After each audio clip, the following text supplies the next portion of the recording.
Think you know what's buried underneath your house? Well, Alexandra Poulos didn't. She lived in her home in Lansdowne, Pennsylvania, most of her life, but she never had a clue that there was a huge secret right under her feet. But when some contractors she hired started digging beneath her property, they made a historical discovery. And they weren't the only ones who did. Homes with secrets like this ones have been found all over the country. Alexandra Poulos was tethered to her family home ever since she moved in with her parents back in 1974, and she suspected there was a lot of history here, because it was so close to Philadelphia.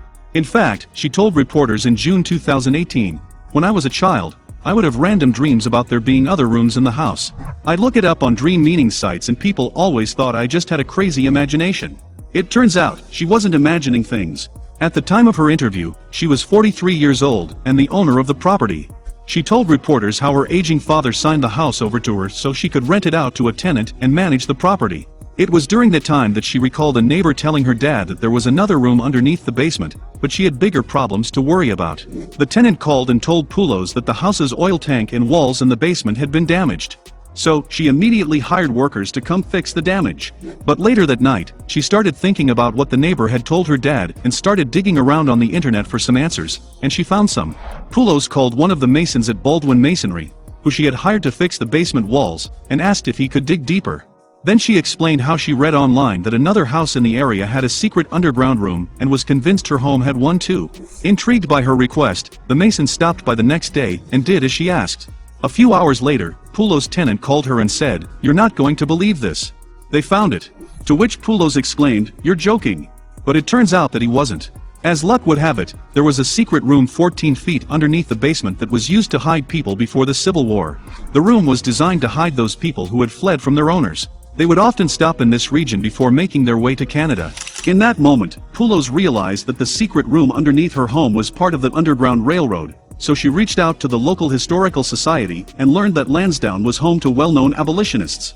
The room had been closed off from the rest of the house and basement to protect those who harbored the people making their way north towards freedom. But in doing so, these brave homeowners risked facing legal consequences. And yet they felt it was necessary to help others. They would even provide food and water to these wayward travelers. But Poulos' home wasn't the only safe house around. It was a treacherous journey going from the south to the north, and those who took the risk depended on the generosity of others to help them out. And they only moved at night from one location to the next to avoid being discovered. But Poulos' house isn't the only one with a secret room. There are houses throughout the states that are still around that hold these hidden rooms. But why did it take so long to discover these safe houses? Back in the day, catchers would force their way into suspected safe houses to look for people on the run. So it was vital to make these rooms as difficult to find as possible. It's why a lot of these homes were retrofitted with attics with partitions, outside access-only entry points, and whatnot to ensure that the homeowner and the people they were sheltering would remain safe. Many of these homeowners weren't rich, so the bunkers they provided were cold, dark, and less than comfortable for the runaways who sought refuge there. But given that those looking for safety had been treated horribly in the past, these secret rooms were like the Hilton. And Poulos' home was part of an even bigger network. To the east of Poulos' home, in the town of Harrisburg, was a home in the process of being demolished when a construction crew discovered a hidden room and a tunnel. It had been under the homeowner's property the whole time and simply forgotten over the decades. According to the construction crew, after we dug that out, we were just standing around talking and the whole side fell down. That's when we noticed the hole. So, the crew called the Middletown Area Historical Society to learn more about what was behind the wall and who used the room by knocking the wall down. But again, this wasn't an isolated discovery. While renovating the Continental Inn owned by Frank and Patty Lyons, contractors stumbled upon a safe house once used by the Underground Railroad.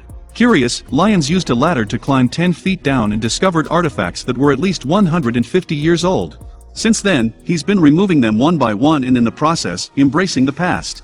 Everyone always assumed that the Continental Inn was linked to the Underground Railroad, but they needed solid proof, which Lyons has been looking for ever since discovering the secret safe house. But there's a lot of rock and debris in the room that he needs to sift through before he finds the one thing he needs to prove that the inn was in fact used as a shelter. Lyons believes he'll eventually find Caribbean seashell amulets, which people on the run used to keep evil spirits at bay while traveling the Underground Railroad. But the town of Yardley where the inn is located has tunnels that link it to other safe houses like a house on Main Street, one at Lakeside Mansion, another at a mill, and one that runs towards the Delaware Canal. So, there are lots of houses in towns near or around Philadelphia that were essentially safe houses, and the stories behind them are unbelievable, which is exactly what people like Lyons and Poulos learned. Poulos discovered that her town of Lansdowne was founded in 1789, but nearly a decade earlier, in 1780, Pennsylvania passed the Gradual Abolition of Slavery Act. This meant that her state had adopted abolition early on, but unfortunately, Pennsylvania was still 50-50ths on the issue. So, anyone who lent runaway slaves a hand had to keep them hidden, which is exactly what the former owners of Poulos' home did. But why did people call it the Underground Railroad? Despite being called an underground railroad, there was no railroad. It was more like a network of people who allowed former slaves to hide in the underground rooms of their homes, like the one under Poulos' basement. By 1850, the railroad ran from the Deep South all the way to Canada thanks in part to a former slave named William Still, who established his headquarters 6 miles from Poulos' home, and was dubbed the father of the Underground Railroad. Men like Still and Thomas Garrett made a huge difference by risking their lives to ensure the well-being of runaway slaves. Still himself ran the Safe House network that went from Philadelphia all the way to Ontario, Canada. And one of his most valuable contacts was Garrett, who was questioned many times over about his role in helping slaves escape. It's not that he was breaking any laws, but the stigma around the issue at the time didn't make him very popular. Although northern people disliked the thought of slavery, many of them didn't want to coexist with Africans and African Americans, so life was tough for people even in Delaware County in Pennsylvania. Many had their voting rights taken away from them, and their movements were monitored by town officials. And if that wasn't bad enough, they were often assaulted or ran into race riots, which is why the Underground Railroad continued helping these people move further north, which upset Southerners. Southerners weren't happy that the North had been helping their slaves escape, which led to the second fugitive slave law being passed that made running the Underground Railroad more dangerous, and yet, Still and Garrett's mission did not waver. But the difference of opinion between the free and slave states was destined to ultimately trigger the Civil War in 1861, and the movement was already having problems 11 years before that happened. Safe houses like the ones under Poulos' home were only 15 feet down, 9 feet wide and 9.5 feet long, so they couldn't accommodate a lot of people long term. It's why so many runaways kept on moving, and it's a good thing that they did for both themselves and those who helped them.